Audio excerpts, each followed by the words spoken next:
On my last full day, the 6th day, the old man took me out fishing on the rainy river. The afternoon was sunny and cold. A stiff breeze came in from the north, and I remember how the little 14-foot boat made sharp, rocking motions as we pushed off from the deck. The current was fast all around us. I remember there was a vastness to the world, an unpeopled rawness, just the tree and the sky and the water reaching out toward nowhere. The hair had the brittle scent of October. For 10 or 15 minutes, Elroy held a course upstream, the river choppy and silver gray. Then he turned straight north and put the engine on full throttle. I felt the boat lift beneath me. I remember the wind in my ears, the sound of the old outboard Evinrude. For a time I didn't pay attention to anything, just feeling the cold spray against my face. But then it occurred to me that at some point we must have passed into Canadian waters, across a dotted line between two different worlds. And I remember a sudden tightness in my chest as I looked up and watched the far shore come at me. This wasn't a daydream, it was tangible and real. As we came in toward land, Elroy cut the engine, letting the boat fishtail lightly about 20 yards off shore. The old man didn't look at me or speak. Bending down, he opened up his tackle box and bused himself with a bobber and a piece of wire leader, humming to himself, his eyes down. It struck me that he must have planned it. I'll never be certain, of course, but I think he meant to bring me up against the realities, to guide me across the river, and to take me to the edge, and to stand a kind of vigil as I chose a life for myself. I remember staring at the old man, then at my hands, then at Canada. The shoreline was dense with brush and timber. I could see tiny red berries on the bushes. I could see a squirrel up in one of the birch trees.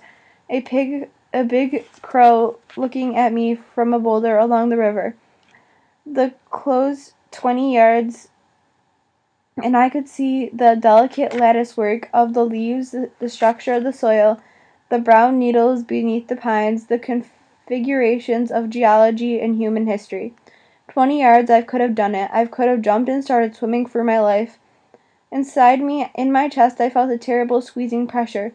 Even now, as I write this, I can still feel the tightness. And I want you to feel it. The wind coming off the river, the waves, the silence, the wooded frontier. You're at the bow of a boat on the rainy river. You're 21 years old. You're scared. There's a hard squeezing pressure in your chest. What would you do? Would you jump? Would you feel pity for yourself?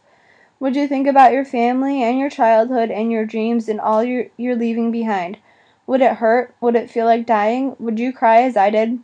I tried to swallow it back. I tried to smile, except I was crying. Now perhaps you can understand why I never told this story before. It's not just the embarrassment of tears. That's part of it, no doubt. But what embarrasses me much more, and always will, is the paralysis that took my heart. A moral freeze. I couldn't decide. I couldn't act. I couldn't comport myself with even a pretense of modest human dignity. All I could do was cry, quietly, not bawling, just the chest chokes. At the rear of the boat, Elroy Birdall pretended not to notice. He held a fishing rod in his hands, his head bowed to hide his eyes. He kept humming a soft, monotonous little tune. Everywhere, it seemed, in the trees and water and sky, a great worldwide sadness came pressing down on me.